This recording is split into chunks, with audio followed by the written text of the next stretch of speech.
The thing I don't like about these Yeti cups, sometimes they come out too fast at you. Yeah. And you're like, dude, I look like an idiot. Like I don't know how to drink out of a cup. Yeah. Well, I lose a lot of them. The tops? Yes, I lose the tops or the bottoms get bent because I leave them on top of my truck. Then I'm backing out for the day and then they fall off. So I started being cost effective. So I have my coffee mugs, which are essentially like the Ozark Walmart version. That way my feelings aren't hurt. I have my The Yeti. Academy version. Yes, I have my Academy version that I use when I'm at a baseball field or something. So if I lose it, okay, cool. Then I have my drinking cup. And my drinking cup is the one that I keep on me. I know where it is. My name is inscribed on it. Oh, wow. Yeah. It's my nice one. So I should probably see. I don't keep up with my cups as enough. Like well, to be honest, I'm a paper kind of guy too. Yeah. So I love a good plastic cup. Dude, I eat off of paper plates at my house. I do that, but I do that because I wash so many dishes. It's the dishes. Yes, I wash so many dishes. It's the dishes at work. You know, like at the restaurant, you'd be like, nope, don't use disposables. They're expensive. Right. And at home, I'm like, see ya. I don't. Yeah. Like I don't want to wash anything. I don't want to do anything. So I eat off paper plates. I warm food up. I eat out so much more now that I have a restaurant because I want to taste other people's food. You have to, yeah. I want to see what they're doing. I want to see the packaging. Like I'm looking at people's packages like, oh man, I kind of like this box. Like, Until you see how much it costs and you're like, how are they making this? Right. That's when I started realizing like mom and pop. When people say mom and pop, like I started to get it. I was like, oh, okay. A big corporation pushing things globally compared to somebody that's local that's kind of having a source in different ways. So, yeah. So, like when you buy like those expensive to-go wares and like from Genpack or whatever it is, right? It's when you buy it for your store, like maybe 1 or 2 stores or 3 stores, whatever, then it's expensive. Yeah. But when you buy it for 1,000 stores... Right. Now you're freaking Chipotle. Right. You know, like, so I haven't been eating out as much, not recently. Recently, I've been eating out a whole lot. But before that, when I had kids and stuff, I was always home. I'm super introvert, so I love being at home with my family. You know, that's really my jam. But I also love to cook. My wife cooks, and like it's just healthier. Right. And I fluctuate in weight so much. So from October to December, I put on 25 pounds. Okay. So it was rough, man. Like I was huffing and puffing, like tying my shoes. So at one point in my life, I was like 250, 260. Yeah. And then I got down to about 150-ish. Let's just call it 160 so I'm not lying. Okay. So I lost about 100 pounds and I did keto for like 3 years straight, like super strict. I was all into it, lost a lot of weight, and then I lost a lot of muscle too. Yeah. So then like 5 years ago, I had kids and 6 years ago technically because she's 6. But around that time, I was like, I don't want to deprive my family of Cheetos or mac and cheese, you know, like I want to be able to like do this in moderation, but also learn how to eat and how nutrition works. And this is probably going to tie into what you do, right? Health. Yes. So I wanted to learn how to be healthy so I could teach them, because if they have my genes, they're probably going to get fat one day. I'm cool with that, right? Yeah. Be fat, be happy, but also know how to take it off. You know, like if you think about it, it's just math, you know, like it's just a number in, number out, right? But the numbers, like the quality of that number matters now more than I realized. So I'm doing this whole thing now. But you started off as a physical therapist, is that right? Yes, I started off as a physical therapist. So graduated from the University of St. Augustine, got a doctorate in physical therapy. Where is that, by the way? So it's in St. Augustine, Florida. I was about to say, is that the Florida one? Yeah, but I was. Are you from Florida? No, I'm from Vidalia, Louisiana. Oh, dang. Small little country town. I love it. You pass by there and there's a Dairy Queen on the other side? It is. Yeah, right. Yes, and I actually grew up 1.5 miles away from that Dairy Queen. So my grandmother actually lives right behind the Dairy Queen by default. So I know the area. Yeah. Because before Baton Rouge had a Dairy Queen was like, well, when Baton Rouge had a Dairy Queen, lost all their Dairy Queens, and then in the interim, like we would go to Texas for something, like festivals or whatever, right? And then we would always have to stop. You know, food wasn't that good, but dude, you don't have one, you don't want to eat it. Yeah, and it's just like the dilly bar. It's just like sentimental things. It is. Yeah, so no, I actually was one of the first classes to go to Austin, Texas. So I moved to Austin, Texas, stayed there for 3 years, went to school. Got done with that, traveled for 5 years. Pandemic happened during then. Stayed in Shreveport for a little while, came down south, went to work for Oshner. Then from there, moved into the state sector, working for the Department of Corrections as a physical therapist. Okay. So that's kind of the day job right now. So you're still with the state corrections? Yeah, so I'm still with the state. They're very lenient with the job, so I do that probably like I get up about 5 a.m. in the morning, and I go do that. Then I got into the restaurant game. So, dude. So we're going about 16 hours a day, give or take, between the two different ventures. So it's cool though. There's not enough time in the day. I was telling my wife, like I get up at the alarm goes off at 4:50. I'm doing this thing now where during that holiday period, I was snoozing like crazy, dude. Snoozing 3 times, like bam, bam, bam. What is that? 27 extra minutes? Yeah, you know. And I was still getting up like before 5:30, but still I was snoozing. And then as soon as I woke up, I'd pick up my phone, I'd scroll Instagram or something, and then I'd get out of bed. But then I'd be super productive. Like I always try to be as productive as possible. But my normal day started. So in my head, I was like, dude, I'm being productive. I'm getting things done, like, you know, moving the needle. But why do I still feel like a piece of shit? Right. You know, because I didn't start my day off with a win. I started my day off with 2 losses. And then by the time, like, I work out in the morning too. So I still worked out, you know, still, you know, did cold showers and all these things, and like wrote down my day and like to-do lists. And then I crushed everything. But for some reason, I didn't feel like I was good enough, like my standard of good enough. No, I get it. So a couple of weeks ago, I said, like, right before I went to sleep, I talked to myself a lot. So I'm like, don't be a piece of shit. Tomorrow morning, when that alarm goes off, swing your feet out of bed. That's it. Just one thing, right? Just one thing you got to do. Just swing your feet out of bed. I didn't say I had to get up or anything. Just swing your feet out. And it's been 2 weeks. And it's a lot easier now. I don't have to think about it. And I feel good again, dude. Yeah. So I read that actually in Atomic Habits. I think that's one of the things, like, oh yeah, like getting the small wins. So when I first wake up, first thing we do, we cut off the alarm. We don't look at the phone because chaos reigns every day. So I give myself the 30 minutes. We go, we take the cold shower. Yep. We shock ourselves. We let it know what's happening.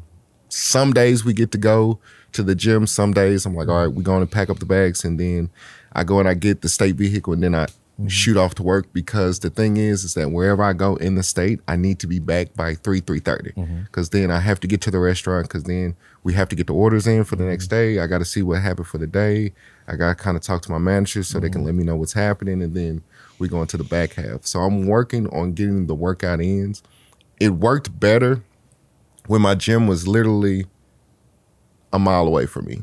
Now the gym, too much friction now. Yes, it's 8 miles away. So I'm thinking about just changing gyms, because now I'm just like, oh man, let me take the friction away so I can just live a better life. But I don't have to battle kids. So you don't have kids? No kids. Oh, dude. So that makes it a little bit easier. Do as much as you can right now, dude. Yeah, that makes it a little bit easier. Now with kids, they kind of take over a little bit. The reason why I hate the gym, because I hate having to go somewhere to work out. So the reason I'm able to work out every single morning, even if it's just a little bit. So it doesn't have to be the hardest workout. It doesn't have to be a PR. I just have to be the type of person that works out in the morning, right? So that's my identity. So it could be, 15, 20 minutes of like arms or something, right? Just something that says I'm a guy that works out. Right. And I had to buy I have all the equipment. So like the power racks and everything, you name it, I have it in my garage. And that's the only way that I'm able to work out. Because if I go to the gym, dude, I'm not going to go. I can tell you. Yeah. I won't do it. I tried to be a gym person. I'm just not, dude. And my hardest thing is just getting there. Because once I touch the bar, I know what I have to do. And I think it comes back from an old football mentality. But it's like, if I put the weight on there and I do it, I know I'm cheating myself. And I can almost hear my coaches telling me like, oh, you're full of shit. Come on. Yeah. Like come on now. Oh, this is the sets that we're doing. Like, come on. So my biggest hurdle is like literally get it in the car and moving the car towards your gym. Because as soon as I scan in, or as soon as I do that, I told myself I might get a home gym this year just to take away some of the friction. Yeah. But then here lately we've been having snowstorms and all this other crap. And I'm like, damn, I went from not needing my garage to like having to put this big truck in my garage. So I'm toying with the idea. But I did buy a sauna. I did buy one of those and put it in there. Did you get the it's like is it the one that zips up? Or? Yeah, like the zip up tent steam. So I'm a steam guy. When I was so good for you. Yeah, when I was traveling, I actually lived out in Arizona for 6 months, so I experienced that dry heat. I'm not built for that. Like somewhere along I'm not built for heat, period. I was like, oh my God, this must be what hell feels like when they talk about. Yeah. So I like the moisture because maybe I'm from Louisiana so much that it's like you're just accustomed to it, I guess. Yeah, it's like when I'm sweating and I'm like, oh, okay, this is okay. But like when infrared heat touches me, I'm like, God, I'm burning. Like, so did get one of those because I was reading a fun fact, and then I go to Google Scholar whenever I read things just to make sure that they're correct. And I was looking at how much like bacteria and different things sit in certain saunas, and I was like, oh crap, like, oh yeah, I can't afford to get sick. Let me just go. No, dude, it's disgusting. Like some naked dude, like just sweating everywhere. You're like, do you really think they're cleaning that thing? No, it's wood most of the time, so like it's seeping in. There's no way a sealant is gonna protect you or protect the wood from you or you from the wood. Yes. No, I have some PT friends. They love to share articles and different things, and when I read them or I click on them, it's always like, oh God, okay. I didn't think about this. It's so gross. Yeah. I'm like, oh, I was like, why did you send this to me? Like, I'd rather be ignorant right now. So in a piece of me, I never text back in the group sometimes, just because I'm like, I don't even want to trigger something because I might ask something else and they might say, well, did you read this? So, and then you're like, I don't want to know, man. Yeah, because 95% of physical therapists are type A people. Oh, like they're like super list oriented, need to know. I feel like most medical professionals are though. Depends. You have outliers. So I think to me, I am, but I'm not. Like the big things matter to me. Big pictures, understanding things, doing that. The little minute details, depending, I might let it go. But not when it comes to professionalism. So case point like this restaurant. I'm a stickler for the details. You have to be. I need to know the details. Like I need to know how'd you put the sheet in? How'd you turn it? How'd you drop the food? How'd you bring it back up? Did you marinate it? Where's the marinade through this? I do self-checks through it. So I used to think that I wasn't type A, and then I started realizing when I had Sharpies with duct tape putting dates on it, I was like, oh yeah. You had to. Yeah, you're in it deep. There's so many things that you do, especially in the restaurant, that if it was just you running the restaurant, because it was just me and my partner at the very beginning, 15 years ago, that's a long time ago, but I remember it like it was yesterday. And when you're doing all these things by yourself, you have systems, like you have a way of doing things, but you didn't need all of those, like, let's call it the tiny details, right? Because they were going to get done anyway, because you're that type of person that gets it done. And then now when you have someone else running things for you, and then how do you keep that same consistency? Because if you don't, the guest is going to tell you, like right away, dude. 100%. And we're in this business because we like to make people happy. And dude, it sucks because it hurts your feelings too, man. You're like, dude, like it does. Like I'm trying my best right now. It does. You know, like during COVID when we were doing it, like so many people were just like up your ass about everything in the wrong ways. Yeah. Not because you were doing something wrong. But it's like this person's 4 feet away instead of 6. You're like, I don't control that guy. Yeah. Like, what am I going to say, sir? Get 2 feet, dude. Yeah. You know, like I'm not doing that to people. It's like they look at you to be the police. They also want you to be like the quality coordinator. They're looking for a lot of different things. But when they break it, they don't want you to say anything. Oh, yeah, no. You can't say anything to them. No. Customer's always right, huh? Customer is always right. I had the first 2 weeks I was open. So I tell people like, hey, I marinate my chicken. It sits there for at least 24 hours, different things like that. I guess they thought it was a running joke. So I would have people like bring back my breast and say, hey, it's not cooked all the way. And I would say, well, ma'am, I think that's the seasoning of it. Like the seasoning is red because of some of the things I use. And it was like, no, it's not cooked. And I say, oh, okay. I'll say, that's fine. And I'll give them another one. And then they'll eat another one. And then they'll say, well, could you cook it a little bit harder? And I say, well, yes, ma'am. And now it's dry. But then when they peel back through it, they were still seeing the seasoning. Then they would start to see it. So instead of them saying, oh, you were right, 3 breaths in, they would say, oh, well, thank you so much for being so accommodating. Like it was great. Like I see the seasoning in it. And that was the dog whistle for saying like, oh yeah, well, maybe you were right. Right. They'll never say you. No one's ever gonna say that, dude. Yeah. This is one of the most thankless businesses ever. You know, as much as you want to make people happy, they're never. Now, the right ones will. Like, there's a reason why we're still in this, because the right customers, dude, they brighten your world, dude. They make you feel so good. You like, learn this is why I did this. You learn their name, they learn your name, they know your kids, your mom. Like, they really are deep into it. And I do appreciate them. That's actually why I keep the doors open. That's why we keep doing what we do. Literally because of them. But we remember the bad ones. Those are the ones that keep us up at night. I do. I think working through COVID, though, as a healthcare provider, I think coming back on the backside of it and getting to the restaurant game was exactly what I needed. Yeah. Because you working in COVID. Stark contrast. Yeah. It was such big, but you working in COVID and people were calling you heroes, but then the system was treating you like you were just another cog in the wheel. See, so you would see these advertisements and they would say, oh my God, look at what they're doing there on the front lines. They're doing it. I was a physical therapist that was assigned to a COVID wing that was isolated because they still had to be flipped. They still had to do that. I had to change clothes. I changed shoes. I left shoes out. Nobody lived with me while I was in Shreveport. My mom actually is a nurse. She's been a nurse for 43 years. This man make 43 years. She was in it. She decided she was going to stay in. She wasn't going to run from it. She was going to lean into it. So equally the same, I said, well, screw it. I'm going to lean into it too. And I say that to say, when you're in isolation like that and you see the TV painting one thing, but then you see the reality of what's happening, you had CEOs, you had people with suits that weren't even coming in. They were like, man, we're not even going to come into the hospital. So we're just going to let you guys kind of handle it. Good luck to it. Hey, we'll give you this contract. We'll pay you X amount of dollars, because it was basically putting a value on your life. Like, this is how much you're worth. We'll inflate it a little bit so, maybe they can bury you a little bit better. Yeah. So when I came to the restaurant game, I guess I looked at it and I said, well, at least they're enjoying it. Like, at least I don't have to worry about them, being unalive the next day, compared to when you walk into these different situations and maybe they're there, maybe they're not.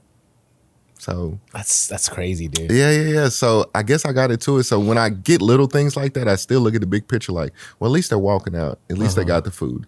Even if, I had to comp the food or different things like that, I always tell them, like, it's not life or death. It's not life or death.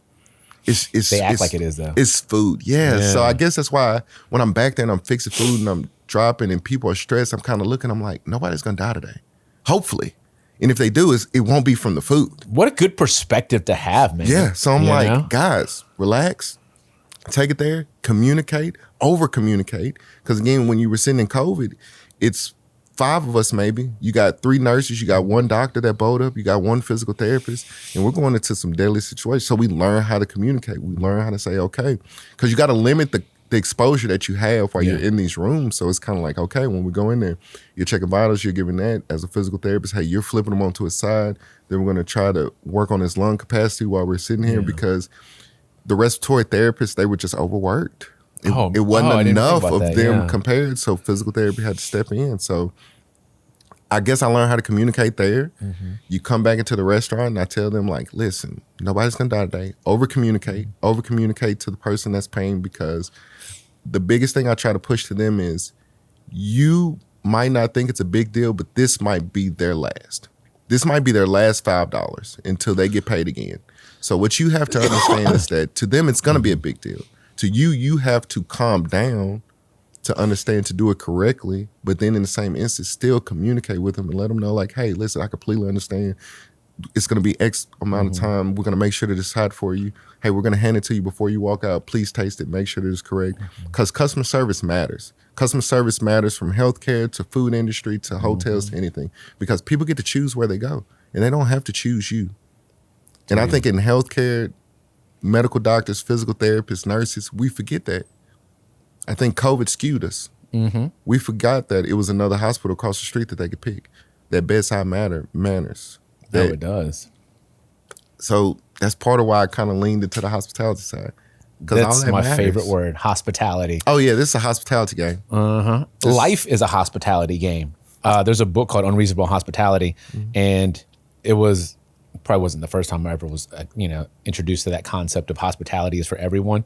But once again, I'm a people pleaser. I love to make people happy. Not like a let you walk all over me kind of people pleaser, but dude, watching you smile just makes my day, right? Yeah. So I love that you were talking about like over communicating, because we don't communicate enough. I know. You know, like for the staff, right? So if you're on a team, there's a Japanese saying for this, but when they were like working the subways or something and they had all these accidents, all they did was to minimize the accidents. If you were doing something, you said it out loud. I'm opening the door. I'm doing this, right?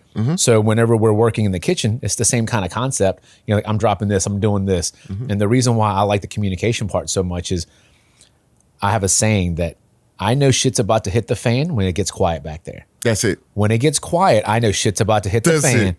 And then I says, hey, what are you doing right now?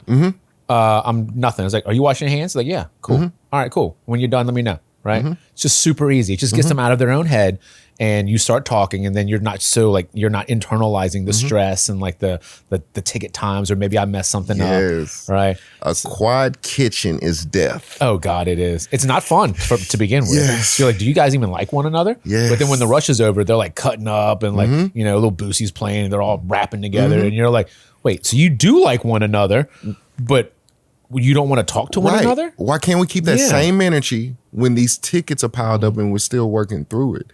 So I had an old high school coach, and I'm going to say he was a X's and O's guy. He was okay, but he was a great motivator, and he was a great... What's an X's and O's kind of guy? So an X's and O's type of guy is a guy that understands the scheme of it. They play football. Yeah. I see. So what they you're play talking football about. through the sheet. They understand the schemes. They understand leveraging players and different things like that. So you have coaches that are X's and O's guys. They understand schemes. They understand plans. They could come out. They could see the matchups. They can leverage people or move people to get the leverage. Then you have coaches that are motivators, coaches that'll make you run through a wall, coaches that'll have you go. They take the raw talent that you have and motivate you to get it the furthest you can. My high school coach was a motivator. My high school coach also understood that majority of us weren't going to go play college ball, but you had to be a good person. So I have these little isms from him that still stick with me 20 years later. So a big thing that anybody in the back of my kitchen will tell you is that I'm a shoot 'em all type guy. What does that mean? So with my coach was big on accountability. So I remember being 14.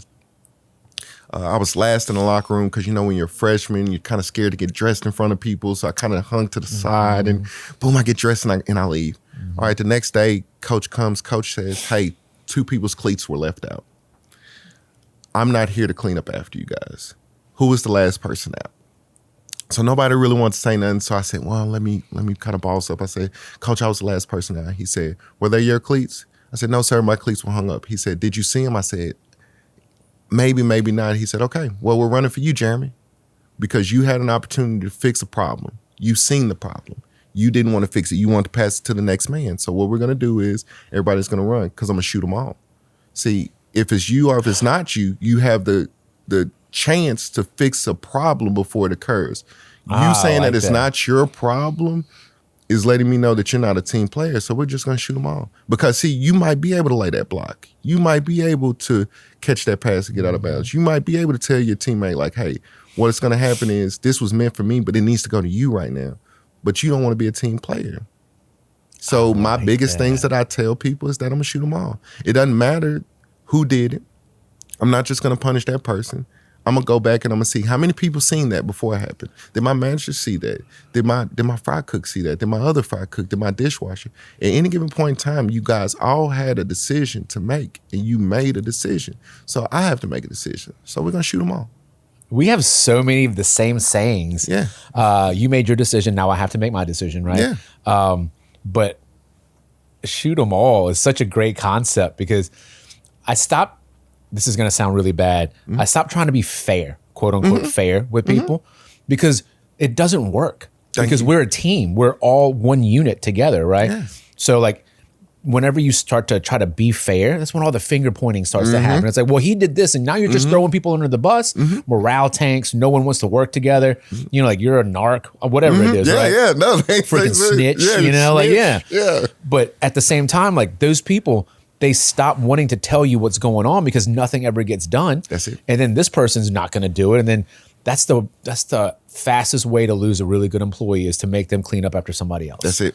You know? That's it. But if everyone's cleaning up and if everyone's held to the same standard, then dude, it builds such an amazing team. I love that you're talking about accountability because we don't have enough of that in this world. We're just talking about like the clients and customers or whatever, right? Like we're like, if you say you're going to do something, you do it to the expectation, you beat that standard, and then that's the only thing that you do. That's it. Like there's no other option. Like some people want to call it integrity. I just be like, dude, that's the only way to operate. That's it. If I tell you I'm going to do something, I'm going to do it. Yes. And I'm going to do it to the correct standard. That's it. Because I used to tell people like, like do what you say you're going to do, but then they do what they said they were going to do, but it's like 40% of the standard. So now the addition to that statement is do what you said you were going to do to our standard, because cutting corners and then still saying you did it, you didn't really do it. You didn't really do it. But for some reason you said, well, I did it. I did what I said I was going to do. And you're like, no, you didn't. Yeah.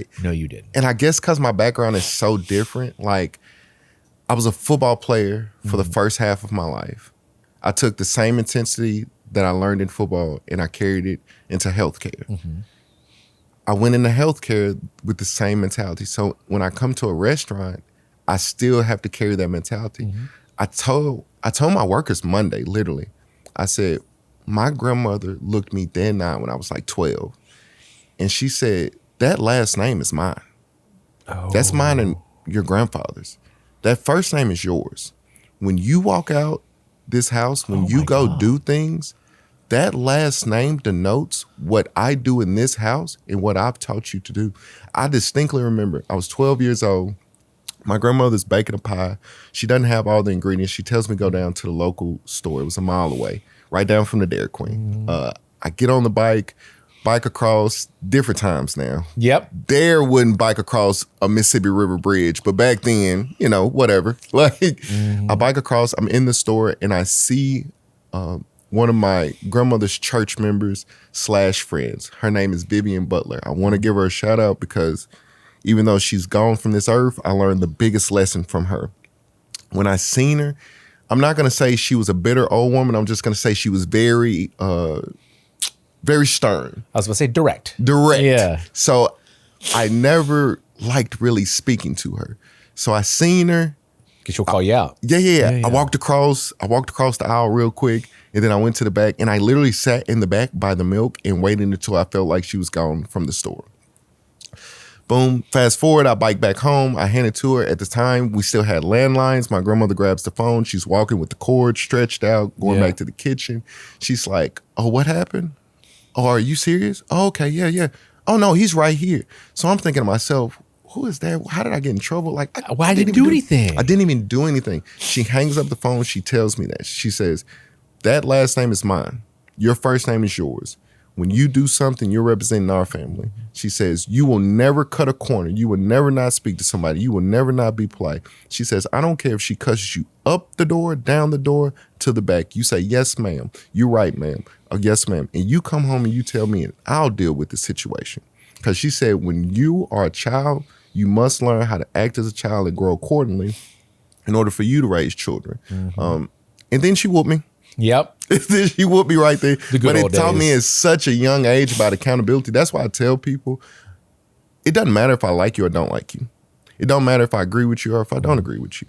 It doesn't matter if we are best friends or if we are not seeing eye to eye. The standard's going to be the standard. It has to be. I'm going to do what I said I was going to do. I'm going to do it with the same intensity that I've always said I was going to do. Because again, even though my grandmother has passed away and Miss Vivian has either, I would be remiss if I didn't pass that lesson on to the next generation. You just pass it on to me. And sometimes you have to live it. That's why I tell people I try to live as best as I can. Now, I will tell people I'm super direct. Like, anybody that's ever met me will tell you I'm not pulling punches. Now, what I will do is I will step to the side. I've learned how to frame my punches a little bit better, but you're going to get them. Because that was how I learned as a child. I think that's what helped me grow and become successful faster because I was held accountable as a child. Then when I became a young adult, I still held that same accountability and then it transferred. And the difference between maybe like sports compared to life is that effort denotes success, not just talent. When I was playing football, my talent hit a ceiling. That was all I could do. Okay. God blessed me with a certain size, but I wasn't as fast. I wasn't as, okay, this is the talent. I've noticed every other thing I've tackled in life is effort. Maybe it takes me a little bit longer. Okay, maybe I have to read a little bit more. okay, maybe I have to wake up a little bit early or go to sleep a little bit later. But if I give effort, if I hold accountability, I promise you, I will get good at it. Oh, yeah. And that's what I try to pass on to people. It's like, you might not be good today, but if you give a damn, you'll get good at it. Everyone sucks at the beginning. Everybody. Not one person starts off amazing at what they do. Thank you. You might start off a little bit ahead of somebody else who just started. Right. But you don't start off amazing to your potential. Right. I think it's the expectations. You forget that, though, and then you like beat yourself up. Well, I suck at this. And you're like, bro, you did it 3 times. Yeah. I was like, do it 100 times and then tell me if you suck or not. That's it. That's it. And that's why sometimes I have to remind myself, late nights when you're still at the restaurant, you sent everybody home, you're doing things. I have to remind myself, okay, Jeremy, you've been in this game not even a year yet. You've been blessed to have mentors and people that pour into you, come through the restaurant, text you, tell you things, even meeting you. Like just the little things you guys tell me has sped it up, but it still doesn't replace what I have to learn. It doesn't experience. It's no substitute for true experience. That's it. And I have to remind myself because I'll go back and I'll say, damn it, they told me that. You have to learn on your own. Yeah. And then I have to pause and I have to say, okay, I have to learn on my own. Like, this is what they meant. Now, I do pride myself on I'll never make the same mistake twice. That's my saying. I'll never make the same mistake twice to the same degree. That's it. I might still obviously make the same mistake, but not to the same degree, because if I didn't learn, that's on me. I made the choice not to be better. That's it. Especially if someone tells you you're wrong and how to fix it. That's it. If someone gave me the answer and I chose not to listen, bro, there's no worse feeling than that. No worse. You're like, God, why didn't I just listen? No worse feeling. Trent, my other partner, Trent, we talk about how like we always have to be better every single day, but that's not a saying of ours. It's just a how we act, right? Like it's got to be a little bit better every single time, because if not, like you stop caring. Yeah. If you don't care, then what's the point? Yeah. And then when we're in the restaurant game, I don't like to say this, but I didn't have a lot of mentors. There's probably a couple of people that have helped me out, like other restaurant owners that helped me out along the way. But Trent and I were just more of like grinding, hustling, figuring out on our own. Like no one's going to keep us down. We don't give up. So there's a part of us that will never give up. And when you do that for so long, you just feel like it's all about you.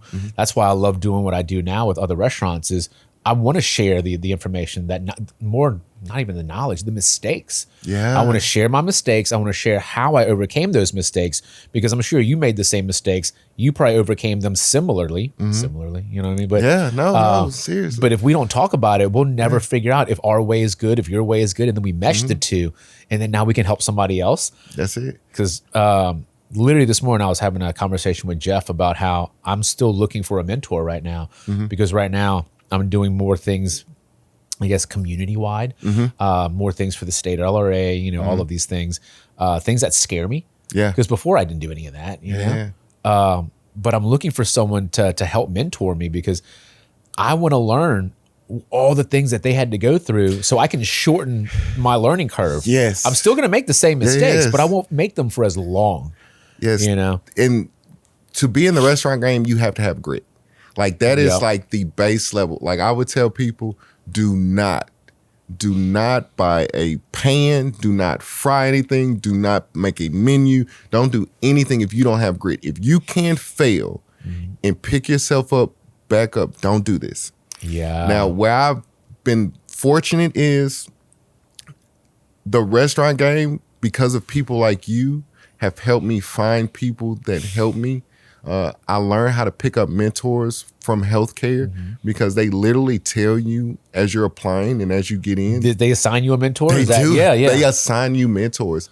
And it just so happened randomly that I'm a very direct and vocal person. My first semester, the dean of students, he actually taught a class, and he said something to the effect of like, it was an ethics class just about like not taking something from people.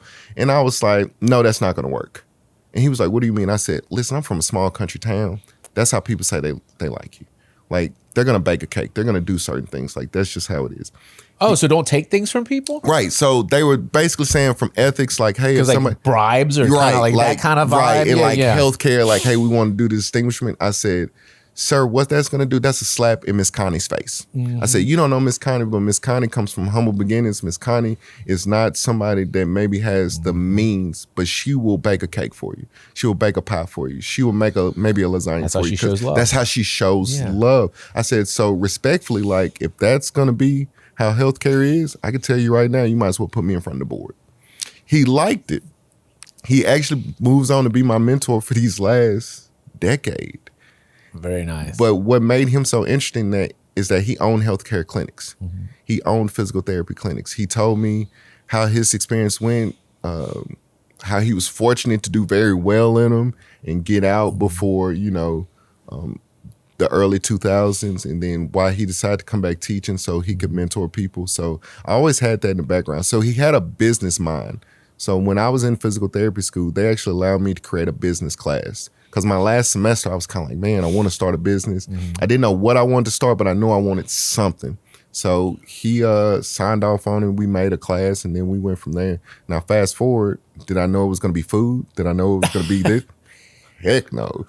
But so even when I told him, he kind of was just so quiet on the phone. Like, are you all right? Like, why would you do this? He was so deathly quiet because he was just like, oh. And I know what he wanted to say. Do you even know what the hell you're doing? Yeah, it's like, don't do it. Yeah, do you know what the hell you're doing? Like, at least in healthcare, you have a background. Like, you don't know what the fuck is going on. And I was like, you said, I just wanted to, I dive into things. I just wanted I wanted to be better with it. My grandmother, people always ask me, did you learn from your grandmother how to cook? And I say, no, my grandmother really couldn't cook like that. She actually was a fast cook. She'd cut a pot on, 20 minutes later, she'd cut it off. She'd say, all right, this is it.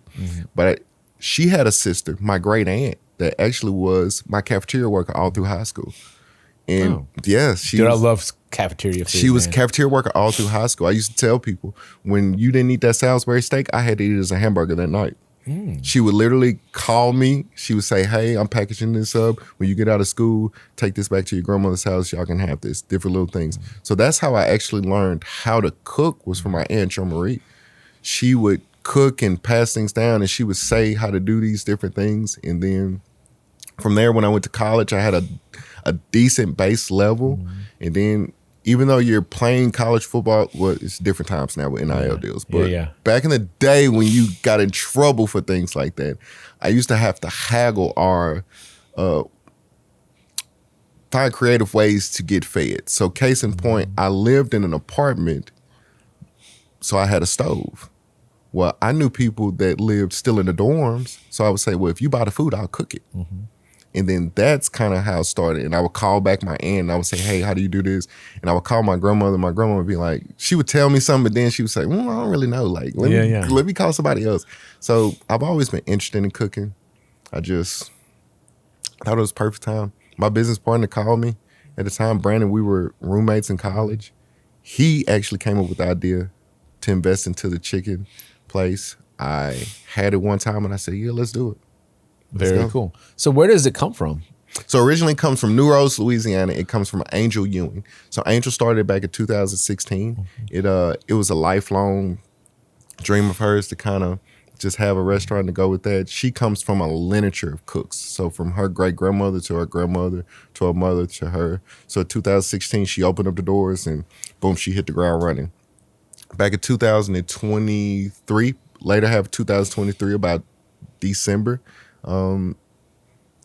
Brandon, who is my other half, my business partner, he's a pharmacist by trade. So that's what I heard. Yeah. I was like, how does this even happen? He is a pharmacist by trade. So it just so happened, he works at Walmart Pharmacy. He was at New Rose. He got sent to New Rose random just to cover for a day. He sees the restaurant in the front of it. He goes, he eats at it, and he is just like, he's blown away. He's just like, man, this is really good chicken. So he makes the statement of, man, I wish I could own one like that. It just so happened that Angel was at the restaurant, was the person checking him out because he had went back to get a dessert. So she had said, that she was looking to franchise, that, she was just looking for the right people. So then he thought about me. So he calls me, he says, hey man, you need to look into this. It's at New Rose, I said, well, listen, I'm driving through New Rose because, I got to go back home. I'll check it out. I went through the drive-through, got it. As soon as I got the package, brown paper bag, grease was on it. Very distinct. You're like, dude, thing. yeah. Yeah. I kind of shaking my head. I'm kind of like, all right, yeah, like this is the thing. I seen they had a daiquiri menu too, so I knew they were selling alcohol. So back where I'm from, we're only 4 miles, about 4 or 5 miles in length. We have 5 drive-through daiquiri places. So I was used to drive-through alcohol. I was used to gas station chicken. Like that's kind of where just how I grew up. Some best fried chicken in the gas station. That's it, especially in South Louisiana. Yeah. That's why I tell people, like, don't gas sleep station on food. it. There's nothing wrong with gas station food. Don't sleep on it. But it was so hard when I moved to Austin. It was food trucks. Because I was trying to tell people about gas stations. They taught me about food trucks, but that's here nor there. Pulled out, ate the chicken, bit into it one time, and I knew. I knew I was like, I could do that. Yeah. I said I knew enough about business, and I knew this was a good enough product. So then we talk to her, we ink the deal, we go through it, we look for a place, we find a place, we get everything renovated out. I think before we started taping, we had talked about like having to fix your own stuff and do all this. Let me tell you how good people in the world do good things, and then in turn you could go. A lot of my college teammates and college friends, we were just kids that came from country towns, or we came from humble beginnings, and we were trying to do things. Now you fast forward, a lot of us had ended up in different careers. I had a friend that was originally going to law school. Pandemic happened. He started fixing stuff at home, started putting up fences, and said, you know what? It makes no sense to be in law school. I actually need to be a general contractor. He goes now and he builds houses. So I knew of him. And random enough, he used to cut my hair. Like, it's just like a friend, like cutting my hair. Always it was just like, and we had met back in 2010. We were on SGA, we were on student government. He was at Southern University. I was at ULM in Monroe. It just so happened that we met for a state convention. We hit it off. So we had always. Y'all didn't even really go to school together. No, we did not go to school together. Oh, that's very cool. But it's just an instance. You know, when you meet somebody and they're talking and you're talking, and you know, like, Jesus, we're vibing. Yeah, we're gonna always stay in contact. So I fast forward. I had it here. I call him up because again, he was still cutting my hair out of his garage, just as a friend favor, because I have a odd shaped head. Does he still cut your hair? No. So thankfully, his business has done so well. Yeah. And he's taken off to where he cannot cut my hair. If he does, it is literally because we're going on a golf trip or something, and we're out somewhere. Because we've taken up golf because he has gotten stressed with his business. The restaurant game, as you know, is very stressful. So I'd rather go out there and whack a ball and chase it around because that makes me feel a little bit better. But I say that to say, we got the building. I found the building on Florida. We were able to afford it, but it needed a lot of work. I call him. I say, hey, could you come here? Could you price what it would cost? Because I trust you to at least tell me what the ballpark is. Yeah. He comes in. He gives me a quote that is so low that I get scared. I say, hey, why is it? He said, because I'm going to do the work for free. He said, as long as you help me, I'm going to do the work for free. And I said, well, don't do that. I said, I need to pay you. He said, no, I'm investing in you the same way you invested in me. I'm looking at him like, I never gave you a dime. I don't know what you're talking about.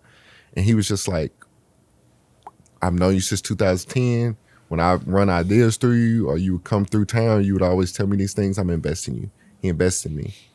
He redoes that restaurant in a way that, I texted him and I told him, but I don't think he understood like how much it meant to me to get it up, to get it going. Because you know how it is in the beginning. It's a lot of front loading, and then you're just praying to God that somebody walks through the door. So he does that for me. At the time, I think I paid for the material. I hadn't given him a dime for his workers. Yeah. He was like, hey, I got it. When you get it, we'll do. I remember opening up the first day and just praying. I said, Lord, if I could get just 50 people. I said, if I could get 50 people for the next 2 months, then in turn, maybe that'll allow me to pay him back, and then we could keep the lights on. So again, when you first asked me and you said, well, how did y'all get these line of people and how'd you do that? I could not tell you. I remember going into my truck crying though. Because I remember knowing that my friend invested in me, I could pay him back. Angel invested in me. They allowed us to go. My business partner, he saved for years because he had a dream of a restaurant. I tell people he was the one that had the dream. He brought me along for the dream. I guess maybe because my conviction, my accountability, I don't know. We lived together as roommates for years, so I guess somewhere along the way he looked at me. Good guy. Yeah, that I was a good guy and I was for it. But I felt the pressure because I felt like everybody put everything on the line. Mm-hmm. They had kids. What I put on the line, I don't have kids. It's like I tell people all the time, like if I go broke tomorrow, like I'll make it again. I'll make it again. I don't have kids. I don't have anything that I really have to, I said they had things that was on the line. So I felt so much pressure. So when I seen people wrapped around the line, when I see people come, even when they come in today, like I just would love to let people know how much they mean to me, to see them come through, because again, you never know. And they say 50% of restaurants fail within like the first year, 70% fail after the first 5 years. So just to have people walk through the door, enjoy the food, do that. That's why I tell my back workers, like, regardless of how you feel, they chose you. Nobody's gonna die today. Like, enjoy this, because people can go wherever they want to, especially in these big markets now, where everybody's undercutting people and doing different things, and everybody's, it's just a nasty game out here. It's tough. Yeah. I feel like the game's getting better though. Yeah. It's the last, let's say 5 years, it was almost like no one cared about each other. Now I'm starting to feel like the community just banding together a little bit. I feel like a naive kid at Disney. Because I came in, it's such a good time. Even when I first met you, I've never been in a room, because thus and then we had opened up and we knew Angel, but we hadn't been around other restaurant owners. So we go to the meeting, and I've never ran into a group of people that were so nice, so open, so willing to tell me things so fast. I felt like I needed a damn notebook. Yeah. I remember going back to the truck and opening up my notes app and typing as much down as I could. And I remember like taking your number and pasting it into the notes, because I was like, okay, we're not losing this. Like we got to reconnect. We got to do these things. So to me, I think you went through the hardest part. But for a newcomer like me, like, I just want you guys to know, like, hey, thank y'all so much. That's what we're here for, man. Thank y'all so much for everything. If we can't celebrate each other's successes, man, what are we doing on this earth? Yeah. Well, I was about to say, I don't know anybody like that. It's the reason I do know them. I'm just not friends with them. But people who don't celebrate your wins, what is that little saying? Comparison is the thief of joy. That's it. And I was like, that's it. Your success doesn't take away from my success at all. My success is my success. Like it's unique. It's different. It's like it'll never be replicated by anybody else because the path that I took, the decisions that I make, the people that I keep around me, all of those things are unique to me. So my success is my success. I can share like parts of it with you, but you'll never have the same success as me. Because you're never at the same time. It's like a recipe. I tell people always ask me, what are you putting in the chicken? And I jokingly tell them, and I say it's love, because I tell people, even if I gave you the recipe, it wouldn't come out the same. I say that all the time. I love this. I said, I know it sounds so crazy to you, but I said, I love this game. I said, I clean this chicken by hand. I put this seasoning in here. I tumble that chicken. The love is before I even close it to marinate, I go back and I look at it and I say, ooh, that doesn't have enough. Let me kind of wash it down into that. So I'm telling them the secret, but they don't think it's true. I'm like, no, it's love. I'm like, because I promise you, I could write it down. I could give you the sheet. You could go home and it's not going to come out the same. I love to give people things and it'll never come out the same. Yeah. It's how you do it. It's not what you do. That's it. I've been starting to call it the technical side of things, like the recipes, the cooking. It's just technical stuff. What I care about is the hospitality. How do you feel when you leave me? That you can't replicate that without the right management team, the right owners, the right staff, the right everything. It's a mixture of everything. How I treat them dictates how they treat everybody else. And you're not going to find the exact same anywhere else. You'll find great hospitality. You'll find great customer service. That's it. Right? But a lot of times customer service is transactional. What do you want? I'll bring it to you. Right? That's not what I want to do. That's super easy. Thank you. Right? I don't want any of that. What I want is I want to sit down and I want to talk about your family. Like, how are you doing today? Yeah. I've had so many people because it's kind of my jam. I love talking to people and I love getting to know people. I don't like small talk. Small talk will kill me. I'm a different person when I have to small talk. Yes. You know, like I just hate my life. It feels like I'm like internalizing all of these, like, dude, I don't even want to be talking about the weather right now. Like, I don't even know the weather. Like, do I have to look it up? Like talking sports that I don't even know. You're like, why? But can we talk about something that means something? Then I'm all in it, dude. It fills my cup. You know, it makes me feel good. It gets me ready to fill other people's cups, to be honest.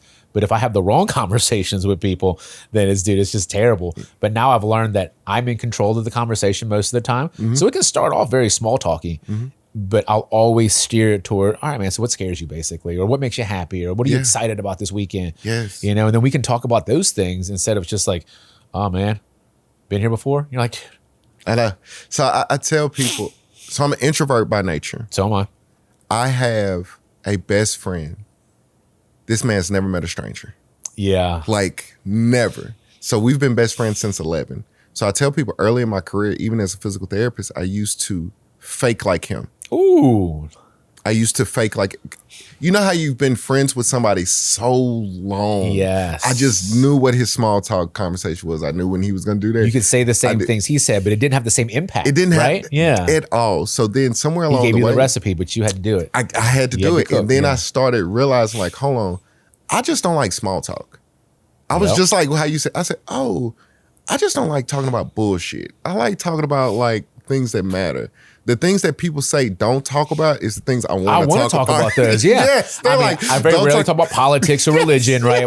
I leave those off the table because, like, dude, you're never right and you're never wrong at the same time. You're like, this conversation ends very badly. Yes. You know, but if I can talk about like why you do what you do, why do you love chicken so much, you know, or like what got you into this, like why did you take the risk, like all of those are the questions that I like to ask because I want to know. That's it. That's what I told you. This podcast is about getting to know people. That's it. It has no agenda. I didn't have any questions prepared. Yeah. All I know is you're a cool dude. I wanted you to sit down and I wanted to get to know you. Yeah. No, it's been great. Now I do tell people you touched on something, and in healthcare, it's called the art and the science. So my mentor has always taught me when you go to school, you learn the science of it. Okay. You learn why it works. You learn how it goes. You learn the science, the technical side of it. He says when you walk out of those doors, now you got to learn the art. He says the art of it is how do you deliver it. The art of it is how it goes. The art of it is convincing somebody that's injured, hurt, in a hospital bed to get up and actually do what you say do. And that it will work because it's painful the entire time. Yeah. Nobody comes and sees a physical therapist voluntarily. That's true. I always see you after a traumatic incident. You see them at their worst. I see them at their lowest. I see you at the worst and lowest. That's why when I learned not to small talk, when I learned to address the things in the room, when I learned to address the fears, when I learn the art of let me show you the science in maybe a lower form and let's compare it to something that you know. Oh, I love that. Yep. Because my mentor always told me you can be the smartest man in the room. Nobody really cares. He was like, you got to be able to deliver it in such a way. So that's why the art of it matters. So when you talk about hospitality, I tell people the art of it is that how can you connect to people and give them your authentic self? Because again, the transaction, if they wanted transactions, they could have went somewhere else through a drive-through. They want to know you. They want to know what happens with these different things. They want you to know them. This world has turned to a place where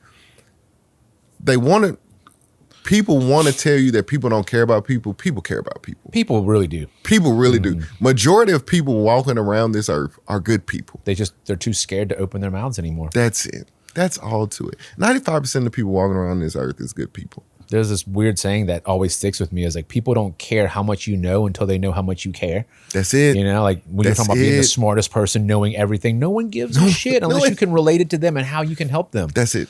You know, everyone, to be honest, everyone's still out for themselves. Like what's going to benefit me? But if it benefits me and benefits you at the same time, great deal, right? That's it.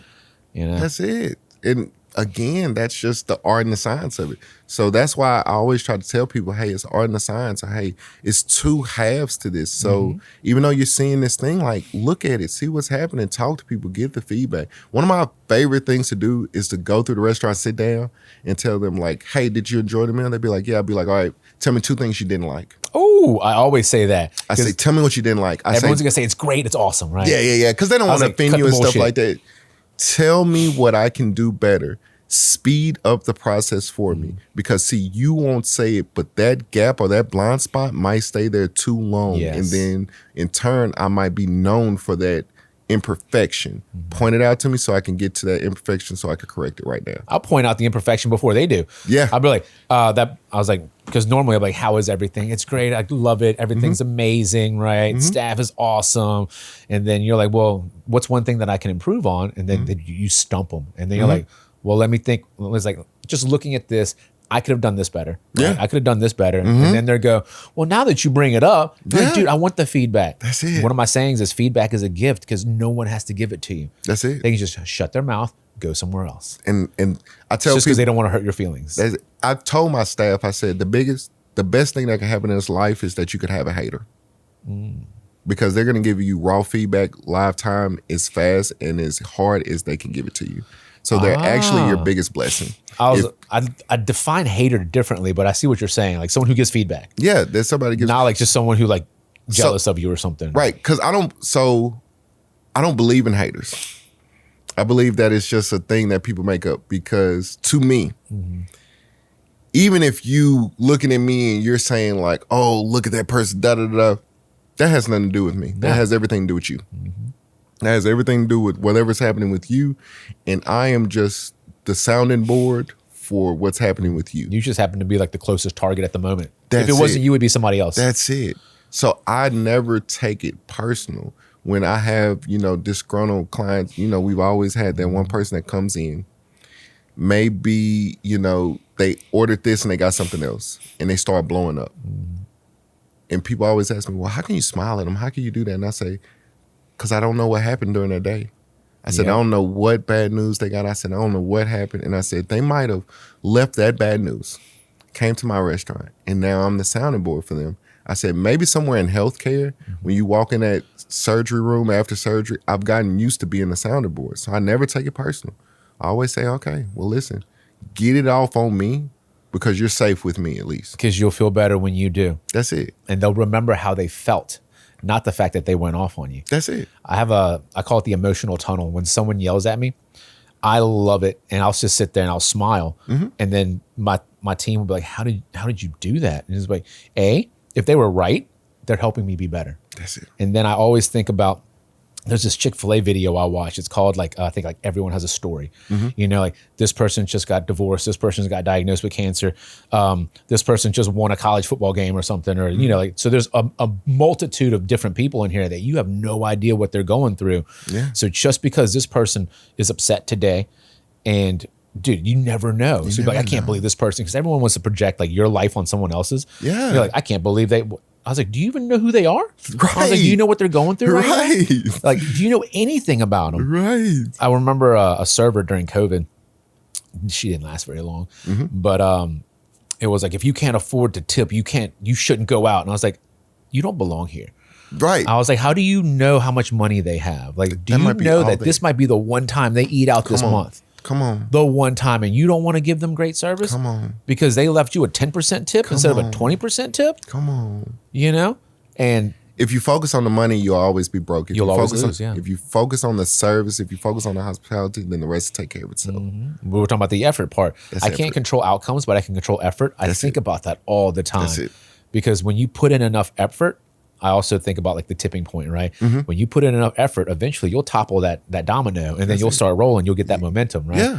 But if you don't push hard enough, you don't put in that effort, it'll never topple over. But you never know. Depending on what it is, you'll never know how much effort it takes to put in. I think it's a fear of failure. People fear. It's a real thing. I have a fear of failure. They fear of failure. But I fail fast now. That's it. Yeah. And that's the difference. The fear of failure denotes that I'm scared of failing, so I don't want to give it everything I have, because then if I give it everything I have and I fail, then I'm going to feel bad. really successful people or high functioning people fail fast. Yes. They say, man, I'm gonna give it everything I got. Boom, I'm gonna hit this wall, and then I'm gonna do it again, and then I'm gonna do it again. But I'm gonna tweak every time. When I look at every successful entrepreneur, they fail fast. We fail a lot too. Yes. We'll fail 10 times before we even think to start. And people will, yes. And then by the time they see the one win, they don't realize that they failed 20 or 30 times. They just autocorrected, got up, autocorrected. That's why I said, if you don't have grit to pick yourself back up off the ground, to run back into the wall again and maybe turn a little bit left, this isn't for you. And when I learned from you guys, like, oh no, you guys are failing. You guys are just failing so fast at such a high rate, and you're not scared to get back up and do it again. I said, okay, now that is a difference from healthcare that I am so grateful that I've learned from you guys. Because now I'm like, oh, okay, cool. Like, don't be scared to do it. Don't be scared if it doesn't work out. Try it. If it like, sucks, you'll get some bad reviews probably, that's right? it. And then you'll just try and then again. you're like, okay, so now I know not to do this. Let's not do this anymore. Yeah, because people will remember the success. Jordan has missed, like, I think I seen a quote where they were like, Jordan missed 684 game-winning shots. Right? Yeah. And when I read it, I said, damn, he did. But you don't remember those. No, I actually have a picture of him in his game-winning shot, Game 6 in Utah, on the back of my office wall to remind me of what it takes to get to a certain plateau. And what makes the picture so iconic to me is that if you look up in the road, you see a kid. The kid can't be no more than 10 years old. I was going to say, is the kid you? No. How cool would that have been, though? Yeah, that would have been super cool. The kid's like 10 years old. And as Jordan's up before the shot even leaves, the kid's holding up 6 because he already knows this is going to be a 6 ring. It's like he knew and he trusted him to be like, oh, he's going to hit this shot, 6. We got 6. And I love that picture because it just reminds me. So when I read that quote, I said, okay, he was the greatest basketball player that I've known to ever play during my era, because I'm only 36. I was like, fail fast. Don't be scared to take that shot. I look at Kobe Bryant, I was like, yeah. He would miss shots and he would walk off and they would ask him, you know, did you advise taking that shot? And he was like, if I didn't shoot it, who was going to shoot it? Yeah. He was like, that was the best that I had at the time. And I started to realize, like, oh, okay, like, don't be scared to fail. You learned that lesson. That's why for my kids, I try to teach them all these lessons that we're talking about today at 3 years old. Yeah. Well, technically it's before that, but like they don't really start to get into about 3. So I'm a 6 and a 3, and they're starting to understand. So there's this feeling, once again, the swinging your feet out of bed, right? Like my daughters and I in the morning, we do this thing where like, do you want to count or do you want me to count or do you want to count? And it's 3, 2, 1, move it. Because when my partner Trent and I first started the restaurant business, we knew nothing. Yeah. We knew absolutely nothing, man. We went to the ATC office and like, we didn't even know we needed a menu. Like we the food that we're serving today, we didn't know we needed to, it was never part of the business plan. We were going to open up a college bar and it's just, but once again, we don't give up. Yeah. So our saying was 1, 2, 3, fuck it. And we would move. Yeah. It doesn't matter what we did. We would just move, because the longer you stand still, the longer you're just like, not bedridden, paralyzed, man. Because like, what if this? Like, dude, who cares? Move, do something, right? So now I adapt that to my kids, and we're not supposed to curse, but I curse a lot around them, so they already know. We've already gone through the don't say this at school part. Yeah. So I feel like we're pretty good. It's like, don't embarrass me, right? Like don't make people think I'm a bad dad. But so now they say 3, 2, 1, move it. But like I still think about it in my head is when I can't do something, I go, all right, 1, 2, 3, fuck it. That's such a great lesson to teach children. Because it's just getting out of bed in the morning. Yes, but it teaches them not to be paralyzed. Like, just go with it. Like, so what, I suck. So what, I do that. Just do it. Fuck it, move. Just go. Because you're gonna learn. That's the feedback that you need. It's just the feedback in life that you need. I tell them all the time, like, I think parents always want to tell their kids, oh, you're going to be great. It's going to be awesome. I was like, you're going to suck at the beginning. Yeah. You're going to freaking hate it. Yeah. Right? But give it 100%. Give it everything you got, and then tell me if you want to keep doing it or not. Right? But if you don't, you'll never know.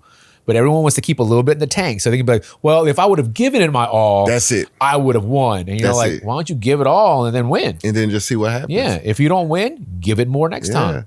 You know, I tell people the best thing my grandmother ever did was she gave me unwavering confidence by lying to me. Ooh, how? When I was a kid, even in high school, I remember I would come home and maybe I would cry because I lost a game or something like that. And she would say, well, what did you do? And I would say, well, I tried this. And she would say, listen, Superman's not coming to save you. Mm-hmm. She says, you can do it. Why not you? If not you, who? Like, figure it out. Like, you could go. So I tell people when my back feels against the wall or something, I always tell myself, like, I have this thing inside of me that tells me, like, oh, you can do it. Nothing. Hey, if you can't do it, it can't be done. Don't worry about it. If you fail, it's cool because we're going to get back up because nobody's tougher than you. Nobody can hit a ground as hard as you and get back up. Like, and because, you know, it's that wheel of like success. Because I did it and I failed and I got back up and now I succeeded in that. And I look back at the literature of my life and I tell people like, oh, I failed a lot. But if I truly wanted it, if I truly stuck at it, it might have took me 8 years or however long, but I got it. So I tell people I got it from my grandmother. Yeah. Like, and that's the voice I hear in my head. It's literally telling me, oh, you could do it, you can. And then my uncle will pass by smoking a Darrell cigarette talking about, oh, you're full of shit. That fucking kid ain't gonna amount to shit. Yeah. But, so you had both of them. I'm gonna prove you wrong, but thank you for the nurturing side. 1000%. I remember. I like when people tell me I can't do something. I've always loved that. Tell me I can't do something. Yes. It might take me some time. I tell people I still attend church because I'm trying to get rid of this pettiness in my soul. Define pettiness. Because I'm very petty, but I don't act petty. So, if that makes sense. Yeah. No, 1000%. I'm on that boat. I'm the type of person, you tell me that I didn't make it, perfect. I needed that. Thanks for the fuel. Thanks for the fuel. Mm-hmm. And no matter how long it will take me to get there, I will get there. And then I will be so nice to you when I'm letting you know that it happens. I won't even tell you what happened. You'll find out that it happened. I had a college advisor in my undergrad classes tell me, hey, I know you're on track for physical therapy school. We're in year 3. I don't think that's for you. My son tried. They didn't make it. And their GPA is way better than yours right now. You're looking real weak in your sciences. Now, at the time, and I do want to tell this for any healthcare provider, at the time I was playing college football, I had a 2.75, which was great for football, but if you're talking about healthcare, shit, you're not getting anywhere. Right. Yeah, you're not getting anywhere. I remember walking out of that advisor's meeting, and that was such a battery in my back that I said, oh, I have to prove them wrong. So the first thing I do is I go to the list of academic people that we have at the school, and I actually find that we had a physical therapist. Oh, wow. I get transferred to her. I go to her, I sit down, I tell her, I say, hey, this is what's happening right now. What can I do? She looks at it, she says, listen, Jeremy, you're probably going to have to go on and graduate early. Come back, get the master's. Let's take some undergrad classes. And then that way we could show them like, hey, you took harder classes, you were able to do that. Yeah. I go on and graduate. I graduate in like 3.5, 4 years, go back, I go get the master's to apply for it. When I got into PT school and when I was about to graduate PT school, I looked up that old advisor. I sent them my invitation to my graduation. Nice. I don't know if he got it or if he didn't get it, but thank you. I appreciate it. I love that, man. So that's the type of petty I am. I'm like, it doesn't matter how long it takes. It's just like when you tell me I can't do something, oh, that can't be done. Oh, I don't know if that's a thing here. I always tell myself like, oh, okay. Because until the restaurant we have, there was no drive-through alcohol in East Baton Rouge Parish. It was in Ascension Parish.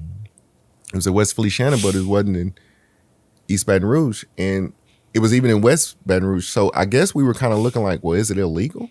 Well, we go to ATC and we are so ignorant to the fact. We're like, hey, can we have a drive-through liquor place? So the woman kind of looks at us like, so she's like, what do you mean? So we explained it to her. She was like, yeah, it's nothing on it. You just got to get it rezoned. You just got to do that. So to your extent, my business partner is just like you guys. He is a 1, 2, 3 fuck it type person. He is going to go fill out the paperwork. He's going to go do the things. I tell people, you will see me at the restaurant cooking. You will see me in the back. You will see me cleaning. You will see me hosting things. And people always ask, well, where is Brandon or where is he doing? I say, he is my guy that fills out the paperwork, make sure that the orders come through. He makes sure that the logistics, the payroll, the different things. I tell him he is my fucking guy.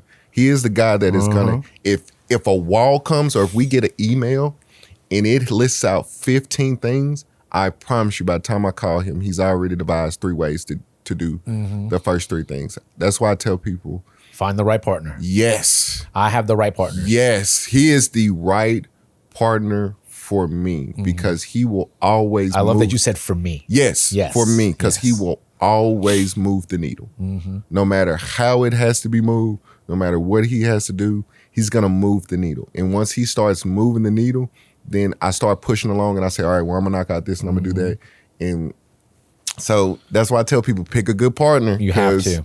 It can sink a ship or it can I've take had you. bad partners, but I've had amazing partners. And my partner in the restaurant, I always tell people we're like complete polar opposites, but it's because we complement each other's weaknesses. Yeah. So we're very strong where we're very strong. And then the parts where we're not, we can still do it. I mean, it's not like he can't do it. It's not like I can't do it. I would rather do what I'm doing. Yeah. And he would rather do what he's doing. Why not be awesome at the things that you're awesome at and then know that you're still together? That's it. Once again, it's a team. That's it. Right? Like it doesn't, you don't have to look at it like, well, what are you doing? You know, like, well, I'm doing my part. What are you doing? Well, I'm doing my part. You know, like I love this stuff, you know, like going out and like meeting people and like talking about stuff. And That's like, it. he probably doesn't want to do all that. That's you know it. what I mean? Like, but that doesn't mean that he can't do it. Right. You know, it's just, I would rather do it. But We're dude, just- between the two of us, I'd rather do it. Let me do it. Yeah, they're just leaning into whatever they Yeah. do. Again, that goes back to that old adage that my high school coach used to say, like, we're going to hold everybody accountable. You see Shoot what's 'em happening, all. you can shoot them all. I like that. Well, in the same instance, like,